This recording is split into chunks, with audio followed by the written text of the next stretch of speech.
नमस्कार, चलिए देखते हैं द गीता डेक से श्री कृष्ण जी का क्या उपदेश, क्या गाइडेंस है आप सबके लिए।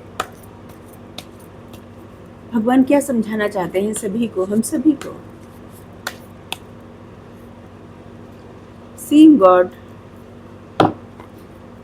The super soul. Seeing God the super soul. भगवान केवल मंदिर में, मूर्ति में, तस्वीर में या फिर कहीं स्पेशल जगह नहीं है। भगवान तो कण कण में है। कण कण में कोई ऐसा कण नहीं है जहां पे भगवान न हो।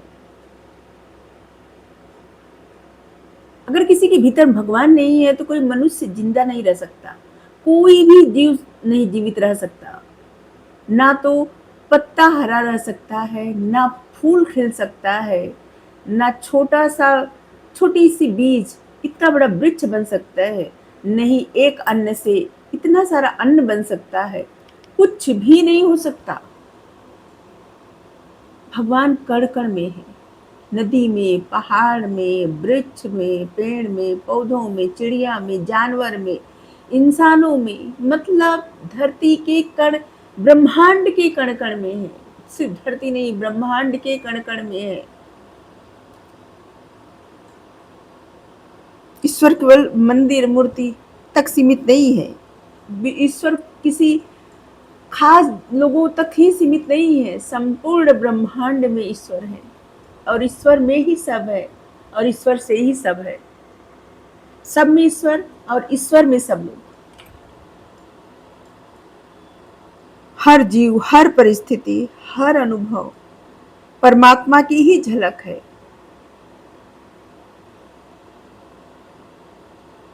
जब मन शुद्ध होता है, अहंकार कम होता है, तब व्यक्ति संसार में भी भगवान की उपस्थिति महसूस करने लगता है।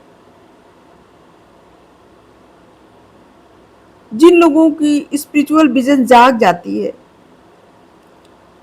वो बाहरी दिखावे को नहीं समझते, उस सत्य को समझने लगते हैं, सत्य की अवस्था को समझने लगते हैं, ईश्वर को समझने लगते हैं। वो प्रेम, करुणा, समभाव से लोगों को देखते हैं। उनके लिए कोई अलग नहीं रहता, और किसी के प्रति कोई घृणा नहीं। सभी से प्रेम, सभी के प्रति करुणा। केवल ज्ञान नहीं, ये सब अनुभव के द्वारा संभव है। ईश्वर को महसूस कोई ज्ञान के माध्यम से नहीं कर सकता। हाँ, ज्ञान एक सहारा है जानने का, लेकिन महसूस करने का सहारा तो सिर्फ अनुभव है। बिना अनुभव के महसूस नहीं कर सकता कोई। जैसे कोई स्वादिष्ट व्यंजन किया है, कुछ भी खाया हो, कितना स्वादिष्ट था, क्या स्वाद था, दूसरे को नहीं बता सकता। वो तभी समझ सकता है जिसको बताए वो इंसान खुद खाए, तब वो समझ सकता है कितना स्वादिष्ट, कितना मीठा, कितना तीखा, कितना नमक क्या है। ईश्वर केवल ज्ञान के माध्यम से नहीं समझे जा सकते। ईश्वर तो अनुभव से ही महसूस किए जाते हैं।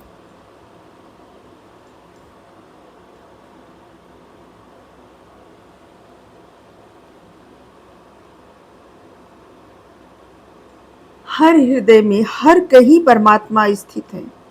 सभी के भीतर मार्गदर्शक बन के यही परमात्मा है। सबके भीतर क्रिएटर बन के कुछ क्रिएट करना हो, यही परमात्मा क्रिएट करते हैं। कुछ प्रिजर्व करना हो, जो रखा जाता है, मतलब बातें हो, सुख हो, दुख हो, कुछ भी हो, यही है। कुछ फील करना हो, यही है। कुछ त्यागना हो, यही है। ज्ञान, बुद्धि, धड़कन, सांस, यही है। सबके नजर में भी है, नजरिए में भी है, वाणी में भी है, सांसों में भी है, धड़कन में भी है, मतलब हर जगह है।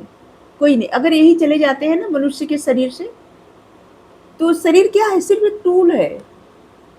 ये नहीं रहते ना, तो उस शरीर को ये रखना नहीं चाहता, तुरंत ले जाके खत्म दफना देता है या जला देता है। वो किसी काम का नहीं रहता।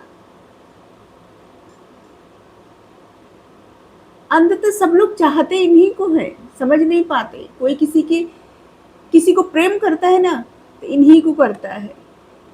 किसी को चाहता है, किसी से आसक्ति होती है, इन्हीं से, मतलब सब कुछ इन्हीं से।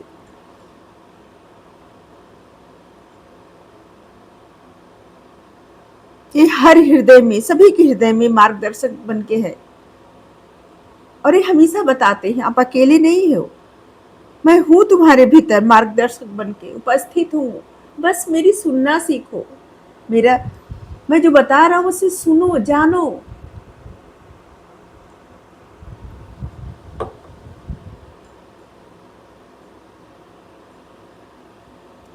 और ये आपको आपके इंट्यूशन के माध्यम से बताते हैं। इनर गाइडेंस वही होती है, इन्हीं का संदेश रहता है। ध्यान, जप, मौन और प्रार्थना में जो उत्तर मिलते हैं, इन्हीं का उत्तर मिलता है। प्रश्न पूछ के ध्यान करिए, जप करिए, प्रार्थना करिए, अचानक से उत्तर मिलेगा, इन्हीं का उत्तर मिलता है। जो लोग अनुभव कर लेते हैं कि क्या है, बता नहीं पाते कहाँ से सीखे जाने, वो इन्हीं यही बताते हैं। किसी भी निर्णय में अपने भीतर की आवाज को कभी भी अनदेखा ना करें, क्योंकि भीतर की आवाज जो होती है ना, परमात्मा की आवाज होती है, ईश्वर की आवाज होती है। बाहर भगवान को खोजने से पहले ना अपने भीतर भगवान को खोजिए। जब आप अपने भीतर भगवान से जुड़ेंगे ना, तभी बाहर भगवान को समझ पाएंगे, क्योंकि भगवान तो कण कण में है, सभी में है। हर आत्मा को दिव्यता से पहचानिए कि हर आत्मा में सिर्फ एक इंसान नहीं, सभी के आत्मा में वही दिव्यता है, वही चेतना है।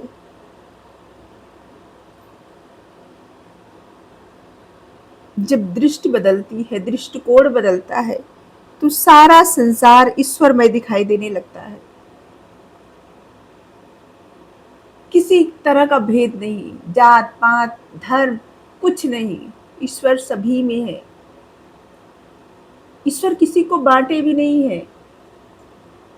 सब लोग इंसान इंसान इंसान बल्कि ईश्वर को बांट दिए हैं अलग अलग स्वरूपों में, लेकिन ईश्वर किसी को नहीं बांटे हैं।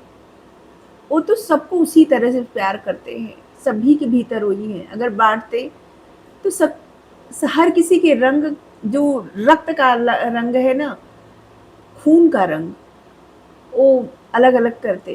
किसी का काला रंग कर देते, नीला कर देते, पीला कर देते। लाल सबका रंग नहीं रहता, सबके खून का एक ही जैसा। एक इंसान का, अगर एक इंसान के खून की जरूरत पड़ेगी, दूसरा इंसान दे सकता है। अगर ईश्वर बांटते तो किसी का खून किसी को नहीं लगता कभी भी। ईश्वर हर कहीं है, कहीं ऐसा नहीं है जहां ईश्वर ना हो। और ये तब समझ में आता है जब दृष्टि बदलती है।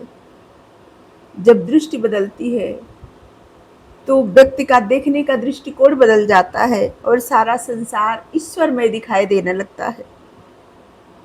और भगवान कहते भी हैं कि जो मुझे हर कहीं देखता है, हर जगह देखता है और हर चीज को मुझ में देखता है, मैं उससे कभी दूर नहीं होता, कभी भी नहीं। Thank you. राधे राधे।